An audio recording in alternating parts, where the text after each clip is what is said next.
Giáo trình triết học Mác Lênin dành cho bậc đại học, hệ không chuyên lý luận chính trị. Lời nhà xuất bản. Thực hiện các nghị quyết của Đảng về đổi mới căn bản, toàn diện giáo dục và đào tạo, đáp ứng yêu cầu của thời kỳ công nghiệp hóa, hiện đại hóa đất nước.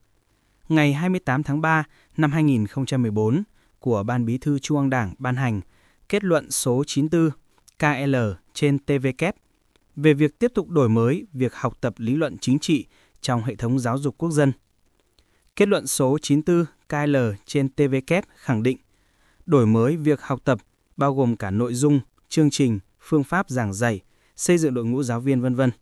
Lý luận chính trị trong hệ thống giáo dục quốc dân có tầm quan trọng chiến lược.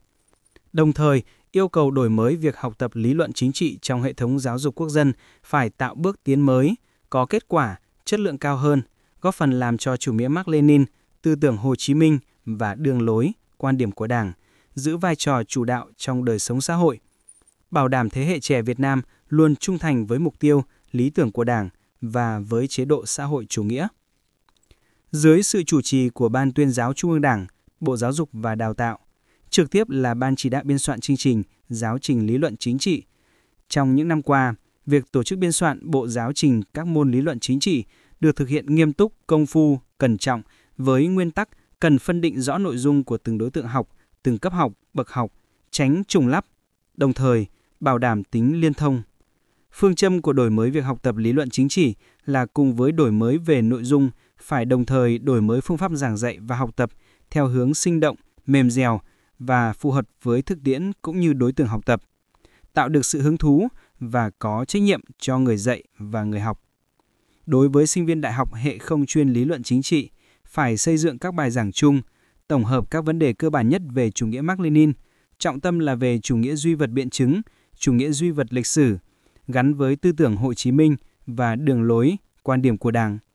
Sinh viên hệ chuyên lý luận chính trị cần học tập các kiến thức sâu rộng, đầy đủ hơn, phù hợp với yêu cầu đào tạo. Trong quá trình biên soạn, tập thể các tác giả đã kế thừa nội dung các giáo trình do Hội đồng Trung ương chỉ đạo biên soạn giáo trình quốc gia, các bộ môn khoa học Mác Lênin, tư tưởng Hồ Chí Minh và Bộ Giáo dục và Đào tạo tổ chức biên soạn. Đồng thời, Ban chỉ đạo, tập thể các tác giả đã tiếp thu các ý kiến góp ý của nhiều tập thể cũng như cá nhân các nhà khoa học, giảng viên các trường đại học trong cả nước. Cho đến nay, về cơ bản, Bộ Giáo trình đã hoàn thành việc biên soạn theo những tiêu chí đề ra. Nhằm cung cấp tài liệu giảng dạy học tập cho giảng viên, sinh viên các trường đại học theo chương trình mới, Bộ Giáo dục và Đào tạo phối hợp với Nhà xuất bản Chính trị Quốc gia Sự Phật xuất bản Bộ Giáo trình lý luận chính trị dành cho bậc đại học, hệ chuyên và không chuyên lý luận chính trị, gồm 5 môn. Giáo trình triết học Mác Lênin, giáo trình kinh tế chính trị Mác Lênin, giáo trình chủ nghĩa xã hội khoa học, giáo trình lịch sử Đảng Cộng sản Việt Nam, giáo trình tư tưởng Hồ Chí Minh. Mặc dù đã có nhiều cố gắng trong quá trình tổ chức biên soạn, tiếp thu các ý kiến góp ý để hoàn thiện bản thảo và xuất bản, song do nhiều lý do chủ quan và khách quan, Bộ Giáo trình chắc chắn khó tránh khỏi những hạn chế, thiếu sót, cần được tiếp tục bổ sung, chỉnh sửa và cập nhật.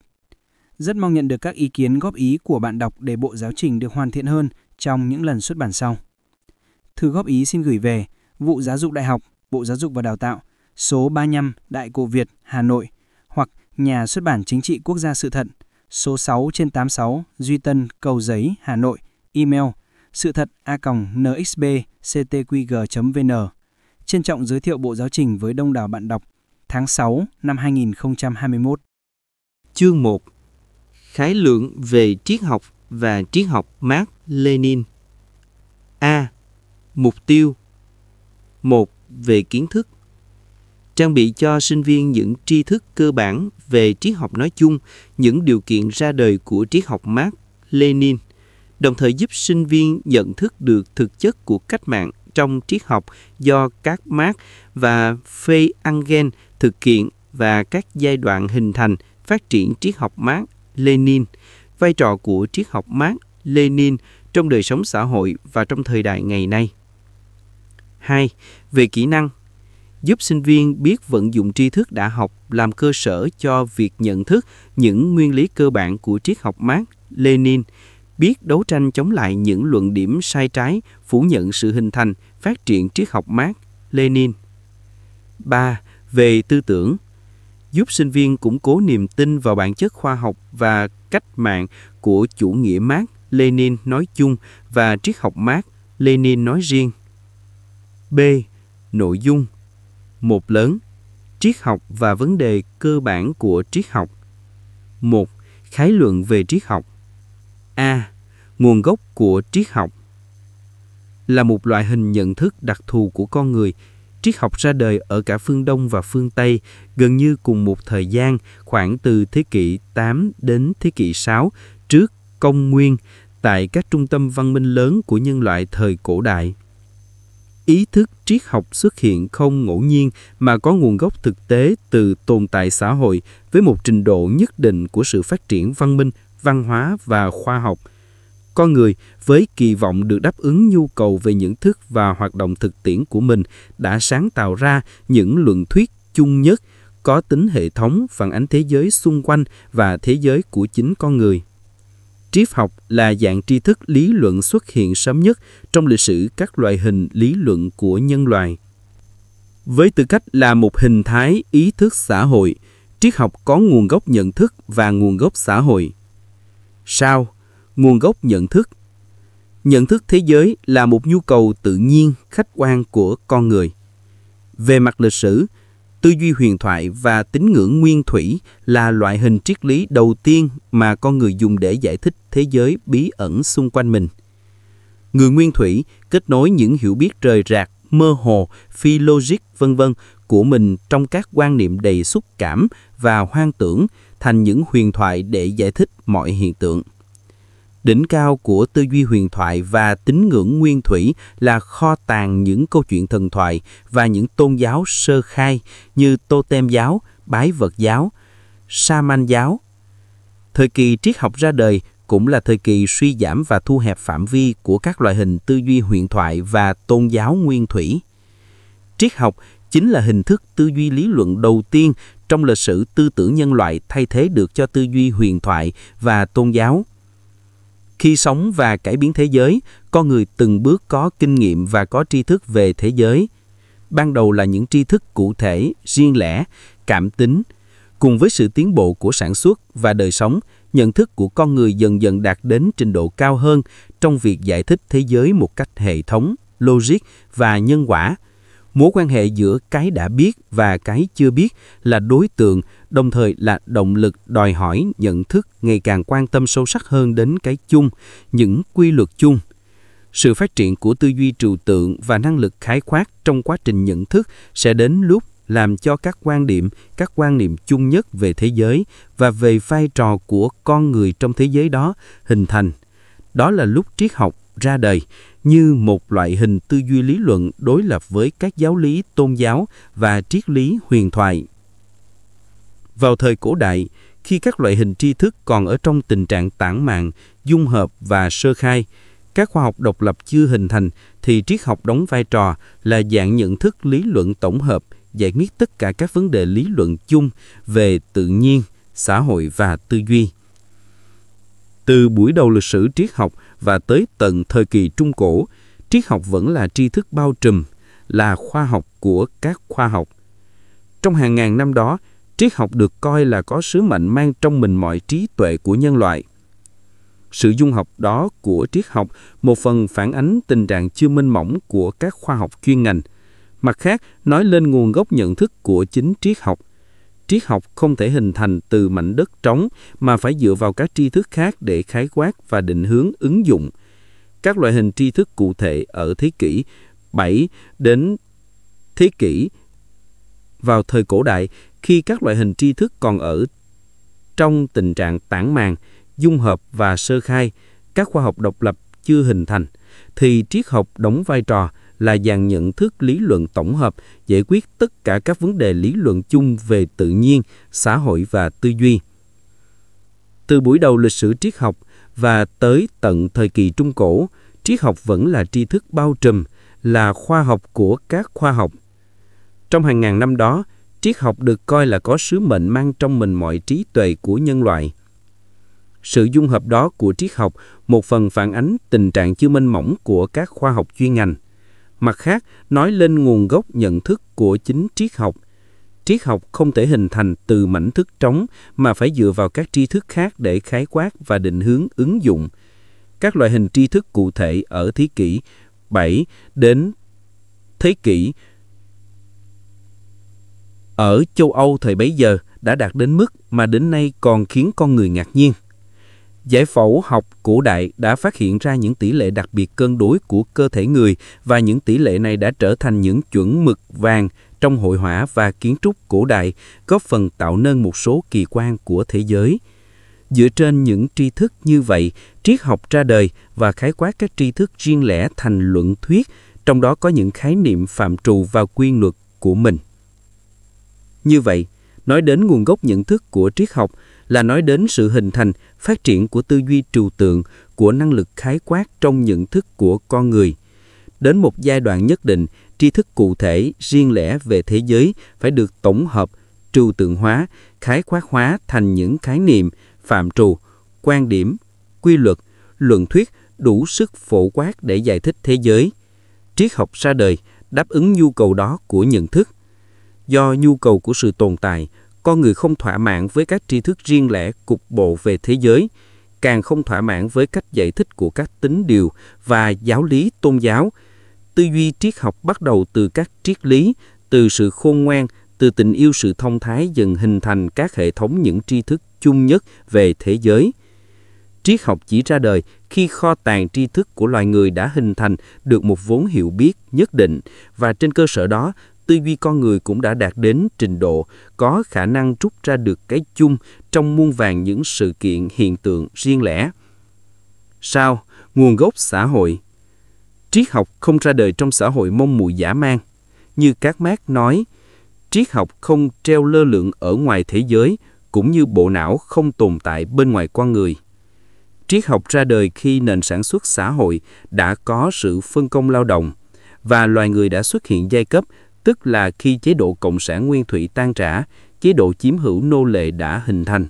Phương thức sản xuất dựa trên sở hữu tư nhân về tư liệu sản xuất đã xác định và ở trình độ khá phát triển. Xã hội có giai cấp và nạn áp bức giai cấp hạ khắc đã được luật hóa.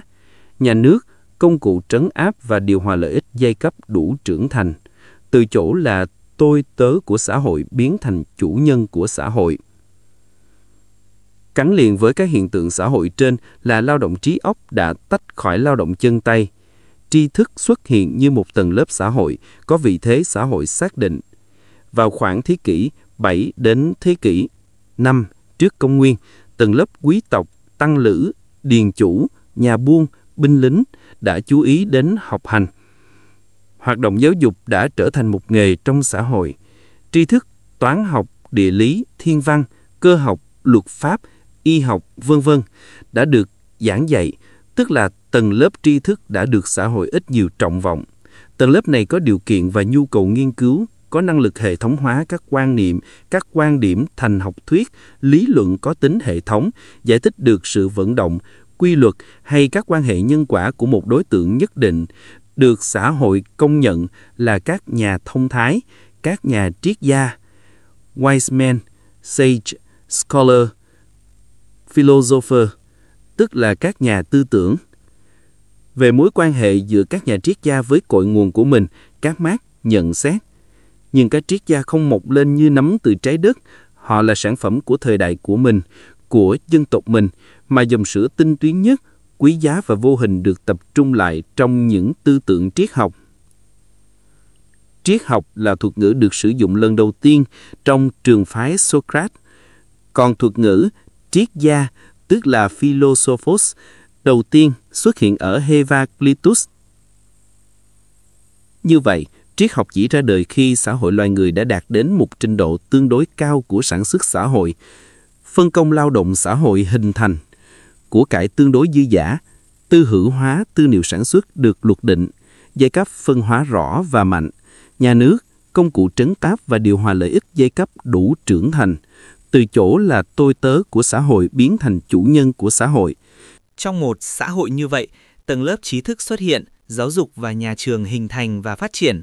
Các nhà thông thái đã đủ năng lực tư duy để trừu tượng hóa, khái quát hóa, hệ thống hóa toàn bộ tri thức thời đại và các hiện tượng của tồn tại xã hội để xây dựng nên các học thuyết, các lý luận, các triết thuyết.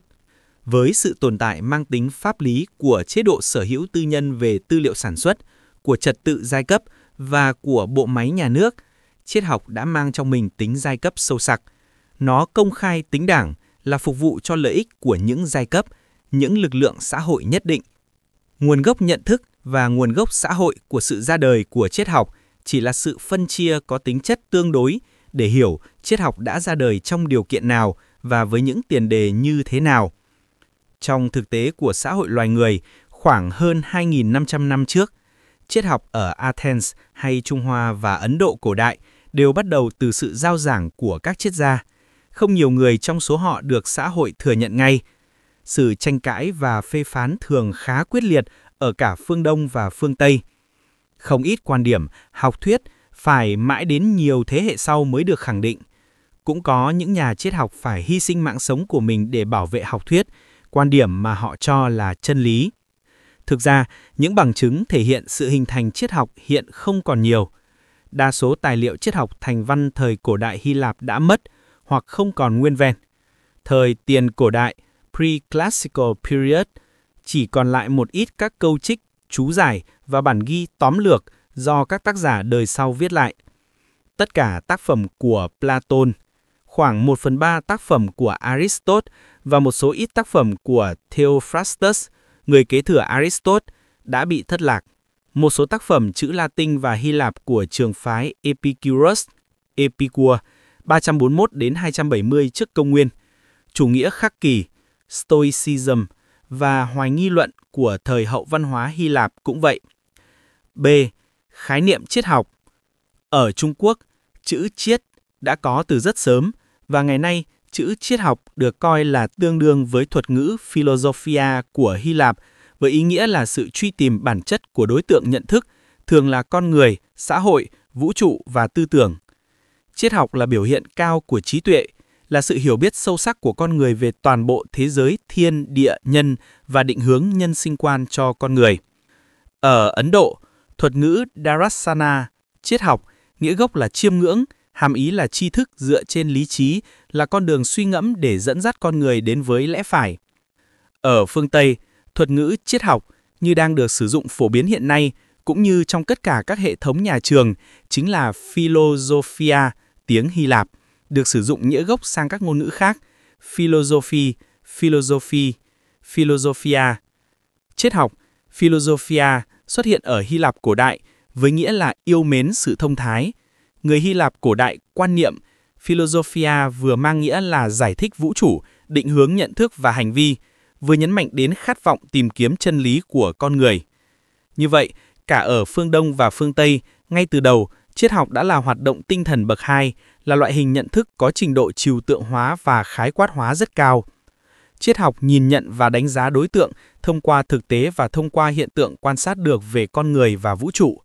Ngay cả khi triết học còn bao gồm mọi thành tựu của nhận thức, loại hình tri thức đặc biệt này đã tồn tại với tư cách là một hình thái ý thức xã hội. Là loại hình tri thức đặc biệt của con người, triết học nào cũng có tham vọng xây dựng nên bức tranh tổng quát nhất về thế giới và về con người. Nhưng khác với các loại hình tri thức xây dựng thế giới quan dựa trên niềm tin và quan niệm tưởng tượng về thế giới, triết học sử dụng các công cụ lý tính, các tiêu chuẩn logic và những kinh nghiệm mà con người đã khám phá thực tại để diễn tả thế giới và khái quát thế giới bằng lý luận. Tính đặc thù của nhận thức triết học thể hiện ở đó. Bách khoa thư Britannica định nghĩa, triết học là sự xem xét lý tính, trừu tượng và có phương pháp về thực tại với tính cách là một chỉnh thể hoặc những khía cạnh nền tảng của kinh nghiệm và sự tồn tại con người.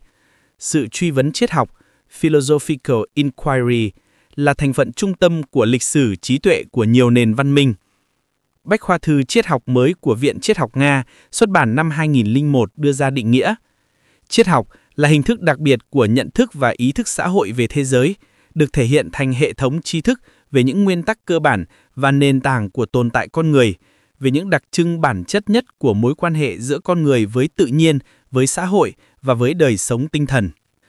Có nhiều định nghĩa về triết học, nhưng các định nghĩa thường bao hàm những nội dung chủ yếu sau. Triết học là một hình thái ý thức xã hội.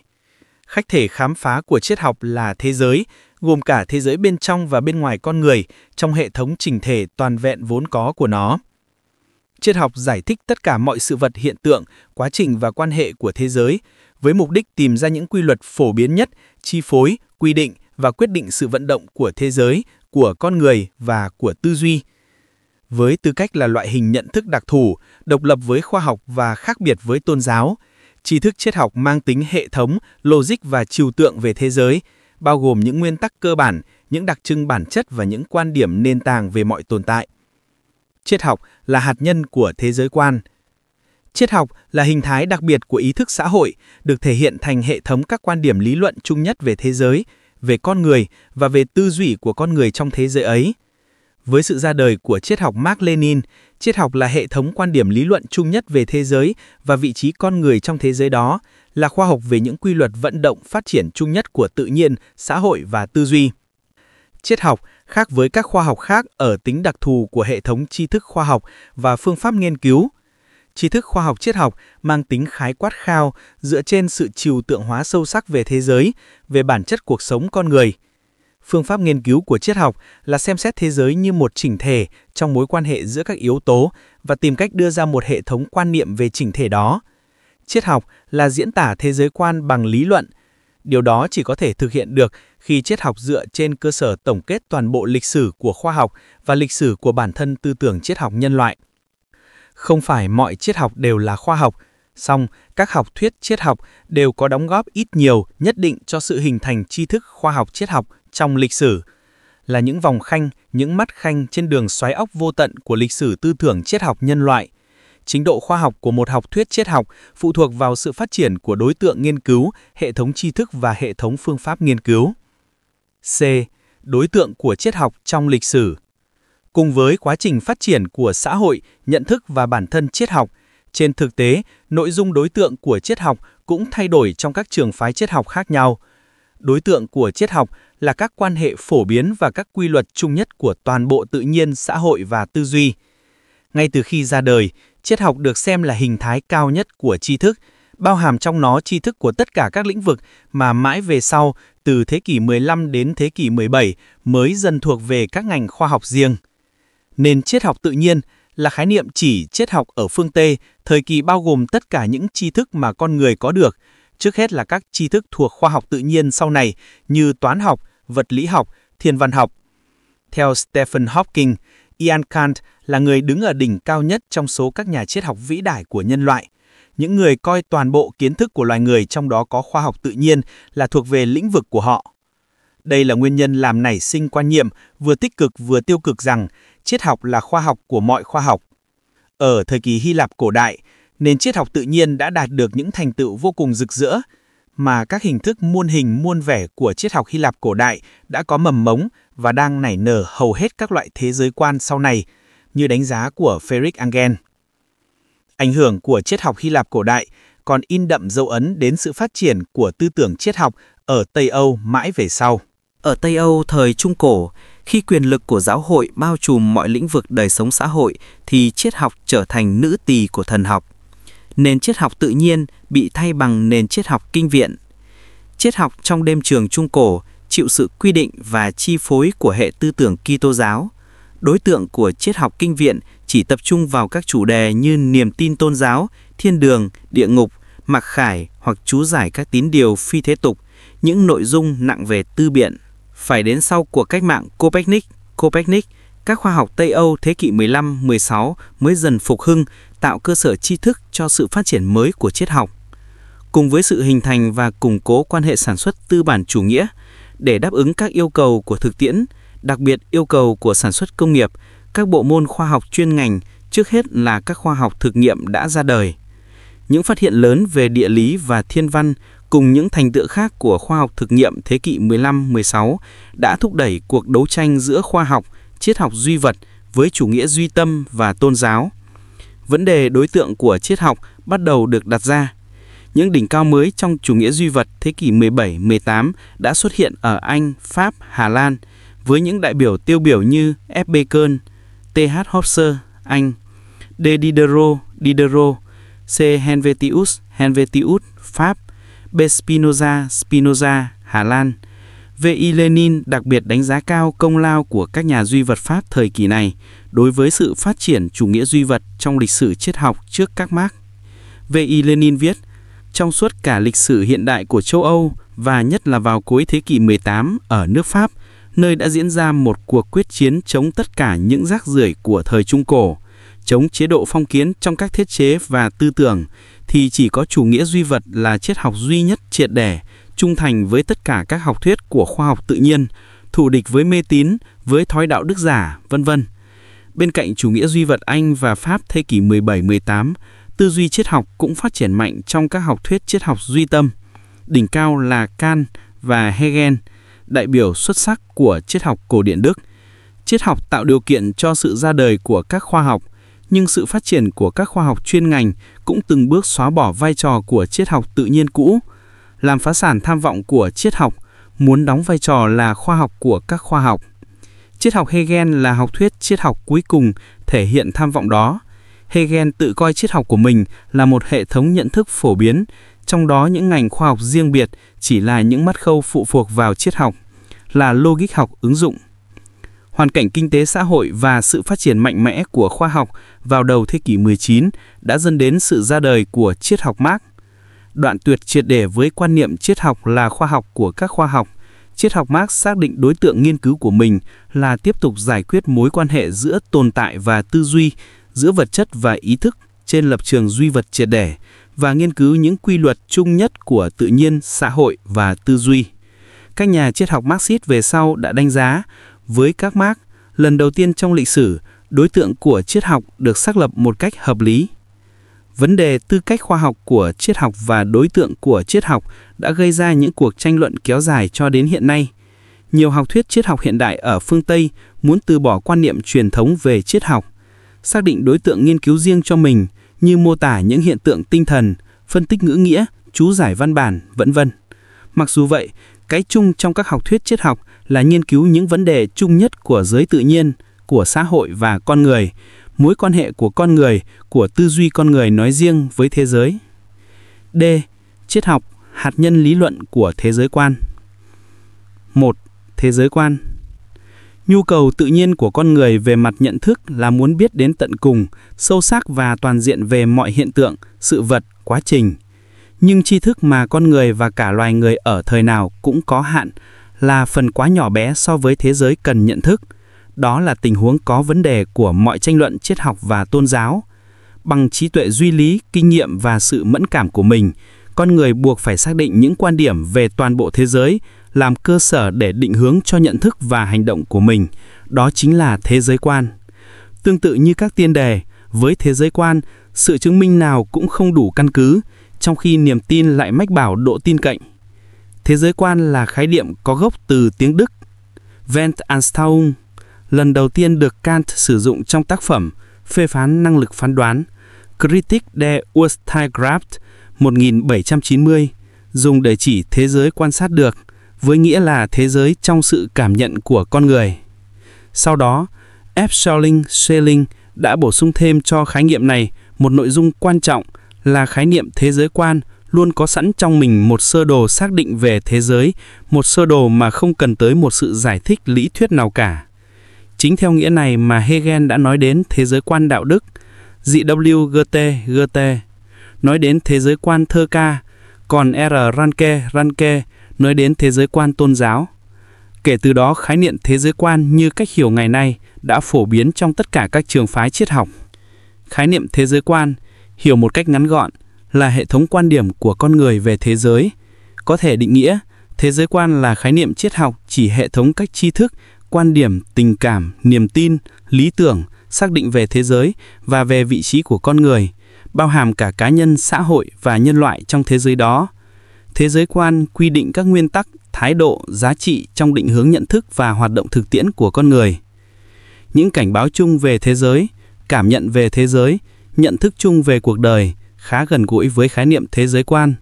Thế giới quan thường được coi là bao hàm trong nó nhân sinh quan, vì nhân sinh quan là quan niệm của con người về đời sống với các nguyên tắc, thái độ và định hướng giá trị của hoạt động con người. Những thành phần chủ yếu của thế giới quan là tri thức, niềm tin và lý tưởng. Trong đó, tri thức là cơ sở trực tiếp hình thành thế giới quan, nhưng tri thức chỉ gia nhập thế giới quan khi đã được kiểm nghiệm ít nhiều trong thực tiễn và trở thành niềm tin. Lý tưởng là trình độ cao nhất của thế giới quan. Với tính cách là hệ quan điểm chỉ dẫn tư duy và hành động, thế giới quan là phương thức để con người chiếm lĩnh hiện thực. Thiếu thế giới quan, con người không có phương hướng hành động. Trong lịch sử phát triển của tư duy, thế giới quan thể hiện dưới nhiều hình thức đa dạng khác nhau, nên cũng được phân loại theo nhiều cách khác nhau. Chẳng hạn, thế giới quan tôn giáo, thế giới quan khoa học và thế giới quan triết học. Ngoài ba hình thức chủ yếu này, còn có thể có thế giới quan huyền thoại, một trong những hình thức thể hiện tiêu biểu là thần thoại Hy Lạp. Theo những căn cứ phân chia khác, thế giới quan còn được phân loại theo các thời đại, các dân tộc, các tộc người, hoặc thế giới quan kinh nghiệm, thế giới quan thông thường. Thế giới quan chung nhất, phổ biến nhất, được sử dụng một cách ý thức hoặc không ý thức trong mọi ngành khoa học và trong toàn bộ đời sống xã hội là thế giới quan triết học. 2. Hạt nhân lý luận của thế giới quan. Nói triết học là hạt nhân của thế giới quan bởi thứ nhất, bản thân triết học chính là thế giới quan. Thứ hai, trong các thế giới quan khác như thế giới quan của các khoa học cụ thể, thế giới quan của các dân tộc hoặc các thời đại, thì triết học bao giờ cũng là thành phần quan trọng, đóng vai trò là nhân tố cốt lõi.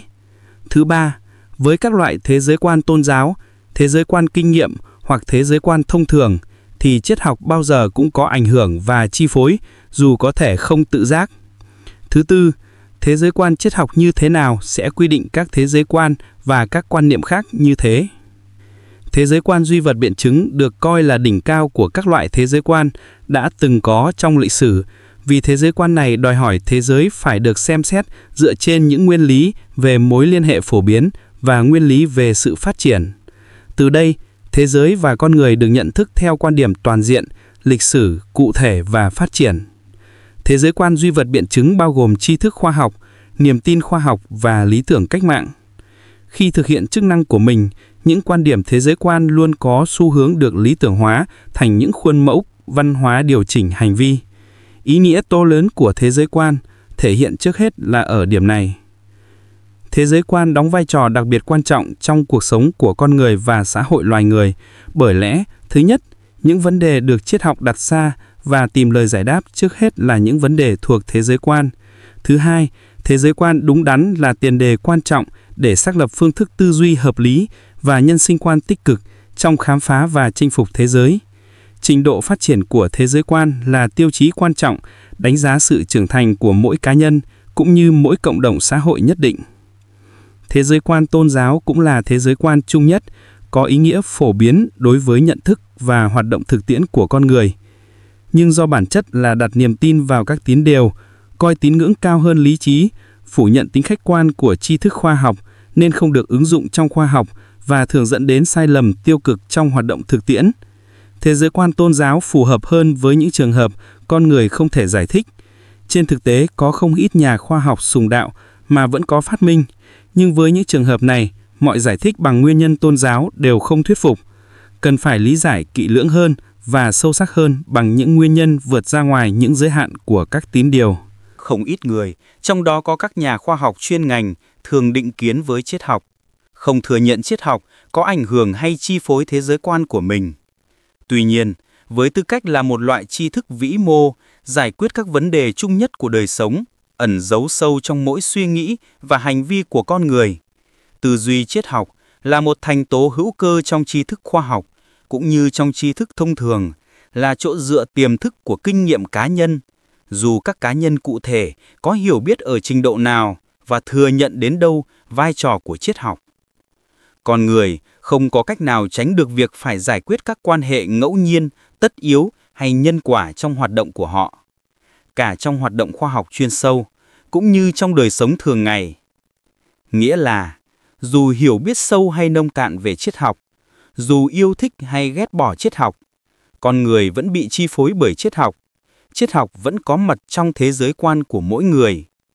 Vấn đề chỉ là thứ triết học nào sẽ chi phối con người trong hoạt động của họ, đặc biệt trong những phát minh, sáng tạo hay trong xử lý những tình huống gay cấn của đời sống.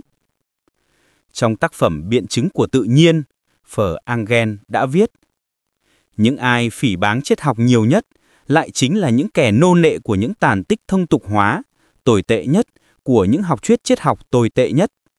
Dù những nhà khoa học tự nhiên có làm gì đi nữa, thì họ cũng vẫn bị chi phối bởi triết học. Vấn đề chỉ ở chỗ, họ muốn bị chi phối bởi một thứ triết học tồi tệ hợp mốt, hay họ muốn được hướng dẫn bởi một hình thức tư duy lý luận dựa trên sự hiểu biết về lịch sử tư tưởng và những thành tựu của nó. Như vậy, trên thực tế, với tư cách là hạt nhân lý luận, triết học chi phối mọi thế giới quan, dù người ta có chú ý và thừa nhận điều đó hay không.